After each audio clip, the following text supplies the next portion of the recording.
Welcome to the Deep Dive.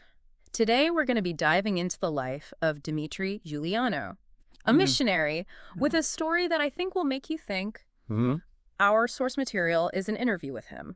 Okay. And I'm really excited to see what we can learn from Dimitri's experiences. Yeah. Not just about missionary work, but about finding your purpose and making a difference. I think you'll be surprised by how much resonates with you. Yeah. Even if you've never thought of yourself as the quote-unquote missionary type. Yeah. Dimitri's from Brazil. Okay. And he had this major turning point in his life when he was 16, when he decided to dedicate his life to Christianity.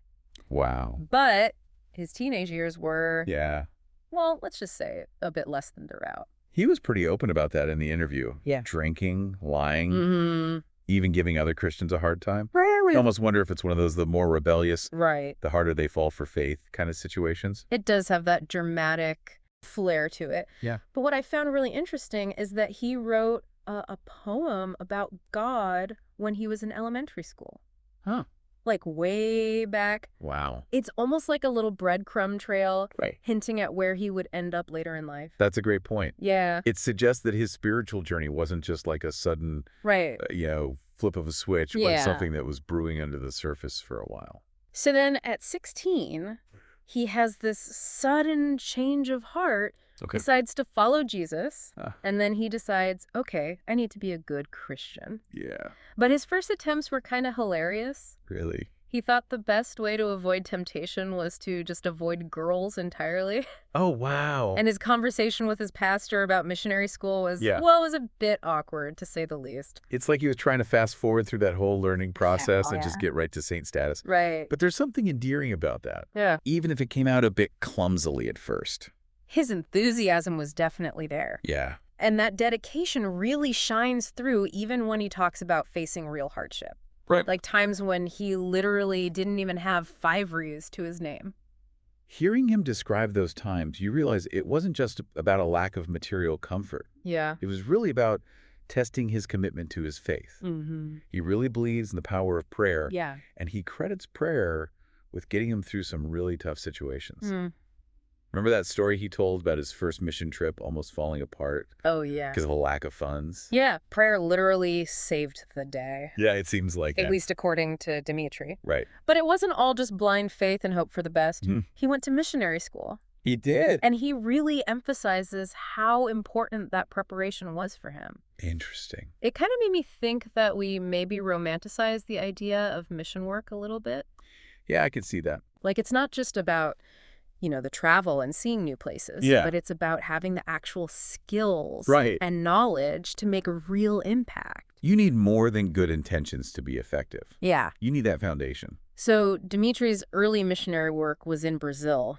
Okay. And he would play music in the streets Oh, wow. to draw in crowds and then preach. Really? Can you imagine that? I'm trying to picture it. Music preaching. Yeah. People just stopping to listen. Yeah, what kind of music do you think he played? I don't know. I was picturing something upbeat, maybe a little folksy. Yeah. I don't know. But clearly it worked because he tells this story about encountering these 2 guys who look kind of menacing, but they end up converting to Christianity. Wow. Talk about a testament to the power of music. Dimitri's adventures in Guinea-Bissau sound even more intense. Oh, really? He was smuggling Bibles into the country. What? And riding a motorcycle through some pretty rough terrain. Yeah. With a driver who, well, maybe wasn't the most skilled. That takes some serious courage. Yeah, and commitment for sure. Dimitri's journey to Guinea-Bissau is where we start to see a shift Okay. in his understanding of what mission really means. Interesting. It's not just about going to a specific place. It's about living your life with a purpose that extends beyond just yourself. I'm really curious to hear more about that shift in his thinking. Okay. What did he say that made you think that he was kind of evolving his view of mission work? Well, he starts talking about how even a farmer's work can be a form of mission. Really? They're providing food. They're helping to combat hunger. That's a mission in itself. Yeah. And it made me think, well, what about you? What about our listeners? Right. How can we connect our own work, Yeah. our passions, to something bigger than ourselves? That's a powerful question. And he even mentions this concept of business as mission. Oh, yeah. So businesses operating not just for profit, but with a mission-driven mindset, trying to make a positive impact. It kind of challenges that old idea that Yeah. business and social good have to be separate things. Dimitri seems to think that even companies can have a higher purpose. That's really inspiring to think about. It is. And Dimitri's clearly inspired by historical figures like John Wesley and William Carey. Okay. He talks about their legacies, Yeah. how they really shaped the history of missionary work. It shows how deeply rooted this idea of mission work is. Yeah. It's not some new fad. Right. It's been going on for centuries. Right. People dedicated to making a difference, driven by their faith. Yeah. And Dimitri's clearly carrying that torch. To really drive home the impact of mission work, Yeah. he shared a story about a man in Guinea-Bissau Okay. who was just incredibly touched by the simple act of missionaries visiting his village, Wow. which was really struggling with poverty. Oh. Just that act of showing up, Yeah. showing they cared, meant the world to him. It reminds us that sometimes the most powerful actions Right. are the simplest ones. Yeah. Just acknowledging someone seeing their humanity, Mm-hmm. that can have a profound effect. That really highlights how much impact Yeah. even small acts of kindness can have, especially when someone's feeling isolated or forgotten. Absolutely. It's a good reminder for all of us to think about Yeah. the impact we're having on the people around us, Mhm. even in simple interactions. Dimitri clearly believes that his parish is the entire world. It Yeah. makes me wonder, where is your parish? Yeah. Where could you make a difference? That's such a thought-provoking question. Yeah. Dimitri's story really challenges us to think beyond geographical boundaries. Mm-hmm. Your parish could be your neighborhood, Yeah. your workplace, Yeah. your online communities. Right. It's about looking for those opportunities to contribute, to make things a little bit better, Yeah. wherever you are. I want to go back to this idea of business as mission for a minute. It's such a compelling concept. Yeah. But I'm curious to hear your thoughts on how it actually works in practice. Well, think about it this way. Okay. A company that's committed to fair trade practices, Mm-hmm. paying their employees a living wage, Right. sourcing their materials ethically. Yeah. Those are all business decisions. Mm-hmm.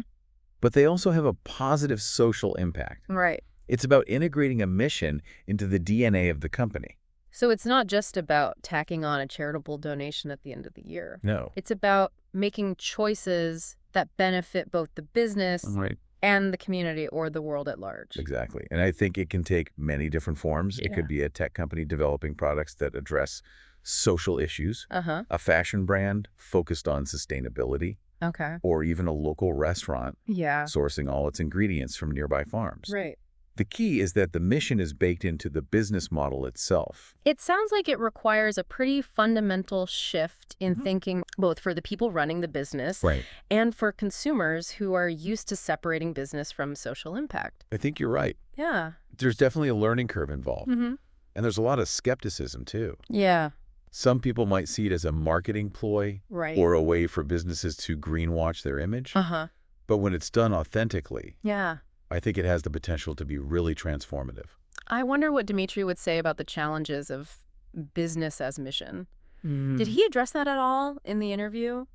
He did mention that one of the biggest hurdles is measuring impact. Oh, interesting.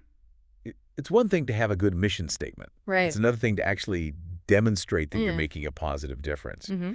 He talked about the need for transparency and accountability, Okay. which I think is crucial. Yeah, that makes a lot of sense. If you're going to claim that you're operating with a social purpose, Right. you need to be able to show the receipts, so to speak. Yeah, you gotta walk the walk. And it can't just be about profits either. Right. It has to be about creating a positive impact Mm. that goes beyond the bottom line. Uh-huh. It's about considering the well-being of employees, Okay. the environment, the communities where the business operates. I'm also thinking about those historical figures Dimitri admires, like John Wesley and William Carey. Yeah. I have to admit, I don't know a lot about them. Okay.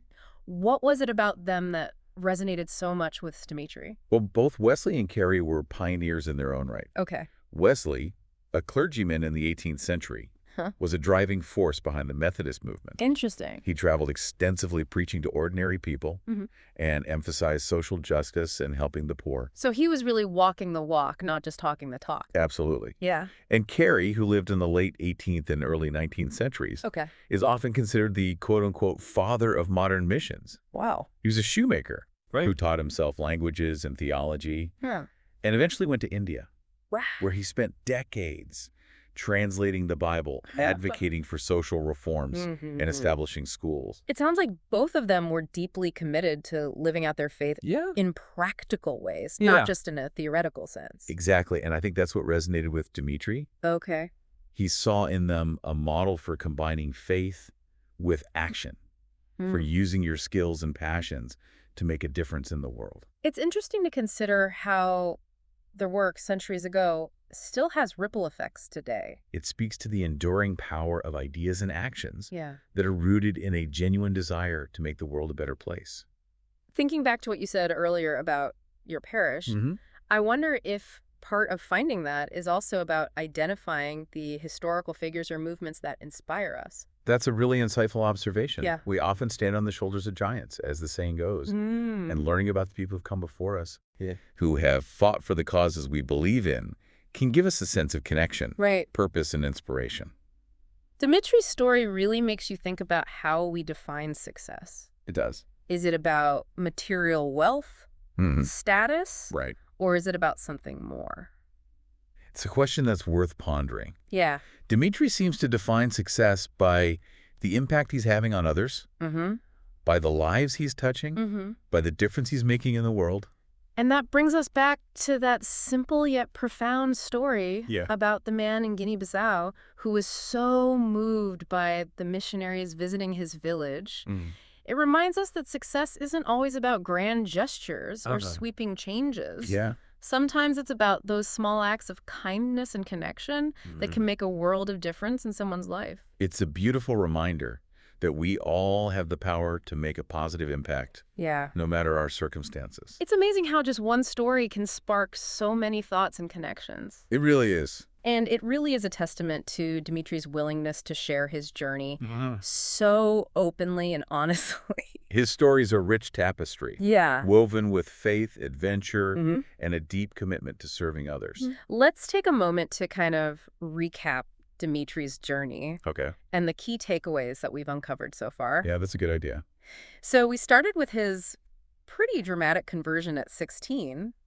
A stark contrast to his rebellious teenage years. It really is quite a transformation. We heard about his early struggles to kind of reconcile his faith with his actions, the financial hardships he faced, and that unwavering belief in prayer that saw him through. It's pretty inspiring. Then we dove into his experiences in Brazil and Guinea-Bissau. Some real adventures there. Playing music in the streets, smuggling Bibles. Wow. Navigating challenging terrain on a motorcycle. I mean, that's a story that could be a movie. Seriously. Yeah. Those experiences really highlight the dedication and adaptability required in missionary work. Definitely. But also that evolving nature of what mission truly means. That's a key point for sure. And that evolution is maybe the most compelling part of Dimitri's story. I think so. He came to realize that mission work isn't confined to specific locations or professions. It's bigger than that. It's a mindset. A way of life that can be integrated into everything we do. I love that. He challenged us to consider how our own skills, passions, and professions can be used to make a positive impact. It's a good challenge. Whether it's through our work, our relationships, or our involvement in our communities. It's about finding your place. Yeah. We all have the potential to contribute to something bigger than ourselves. I think that's a really empowering message. And he reminded us that even small acts of kindness, simple gestures of care and connection, can have a profound ripple effect. It's easy to forget that sometimes, but it's so true. It's true. So as we wrap up this deep dive into Dimitri's life, I think we're left with this question Dimitri himself posed. Okay. If his parish is the world, where is your parish?